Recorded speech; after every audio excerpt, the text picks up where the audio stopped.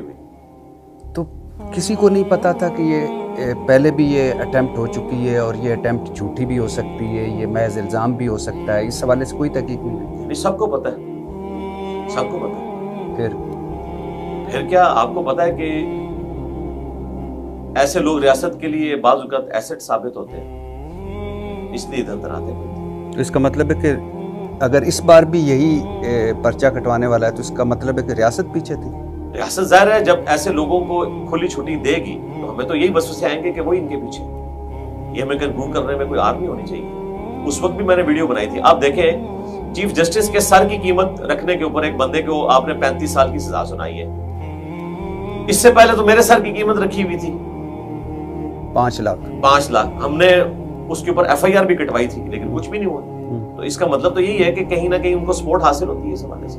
باقی ہمیں پرواہ کوئی نہیں ہے، میں ریاست کو بھی بتا دوں اور اگر ان کے کوئی پالتو ہیں تو ان کو بھی بتا دوں کہ مجھے رتی برابر کوئی فرق نہیں پڑتا، بالکل میں اسی پیشن کے ساتھ اپنے سلوگن کو لے کے چلوں۔ میرے نبی صاحب ہے ہی کوئی نہیں، تیرے بابے تھے شاہی کو نہیں، اور ان میں اگر اس بابے کو شامل کیا جائے جس نے میرے سر کی قیمت رکھی تھی تو دوسرے مصرے کو ماننے کے لیے بھٹی صاحب بھی تیار ہوتے ہیں کہ ہاں اس قسم کے بابے تو شاہی کو ہاں نہیں، سر کی قیمتیں تو نہیں نہیں رکھتی۔ اچھا، آپ نے ابھی بتایا کہ ایک دن ہی میں پولیس نے آپ کو NCCI کے حوالے کر دیا اور مقدمہ بھی، نئی FIR بھی، آپ پر پیکا بھی لگ گیا۔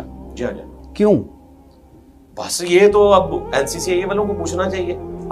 آپ اتنے مشہور و معروف شخصیت ہیں، اتنے آپ کے فالوورز ہیں، آپ کے ساتھ آپ کو DC آفس لے جایا جاتا ہے، گھر فون کیا جاتا ہے، آپ کو بلایا جاتا ہے، DC آفس لے جایا جاتا ہے، DPO آفس لے جا کر آپ کو ایک پرچے پہ کہا جاتا ہے اندر، پھر وہاں سے جیلم سے پھر حافظ آباد سے جیلم سے اڈیالہ سے پولیس سے FIR، یعنی آپ نے کہیں بھی کوئی رجسٹ نہیں کیا؟ میں نے کیوں رجسٹ کرنا تھا؟ میں تو اپنے حق کے لیے، جی میں اپنے رب کے سامنے اپنی فریاد کرتا ہوں، پلس ہم قانوناً معاملات کو لے کے چلتے ہیں۔ تو ہم نے پھر قانوناً پہلے دن ہمارے وکیل صاحب جو حافظ طاہر ایوبی صاحب ہیں وہ وہاں پہ میرے ساتھ ملاقات کے لیے پہنچ آئے تھے، اور ہم نے قانوناً اس معاملے کو لے کے چلنا تھا، نہ ہم نے کوئی روڈ بلاک کرنی تھی، کیونکہ ان چیزوں کو میں غلط سمجھتا ہوں۔ دیکھیں جن تنظیموں سے میرا شروع سے اختلاف ہے کہ وہ ایکسٹرا جوڈیشل طریقے سے لوگوں کو تنگ کرتے ہیں، ان پہ مقدمات بناتے ہیں اور ریاست کو تنگ کرتے ہیں، روڈز بلاک کر کے، دھرنے دے کے۔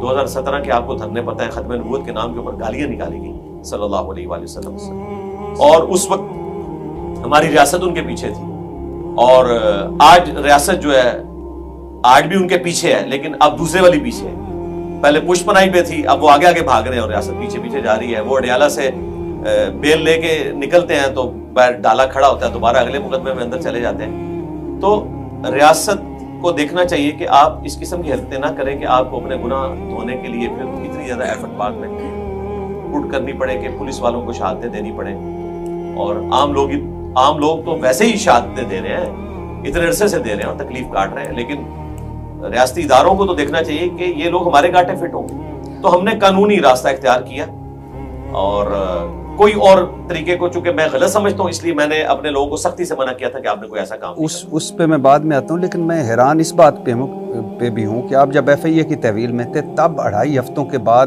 پہلی دفعہ اگر میں غلط نہیں ہوں تو آپ کے والد آپ سے ملے۔ ہاں جی، وہ اڈیالہ میں ملے تھے۔ اڈیالہ میں، یعنی 2.5 ہفتوں کے بعد ملاقات۔ جی۔ تو فیملی بھی نہیں مل پا رہی، اور کیا مطلب کیا ہے؟ حوالات میں تو مل سکتی تھی فیملی، میں نے خود ہی منع کیا۔ اچھا، خود ہاں، میرے اپنے ٹیم ممبرز تو ملے تھے مجھ سے آ کے، اچھا، اور وکیل صاحب بھی ملے تھے۔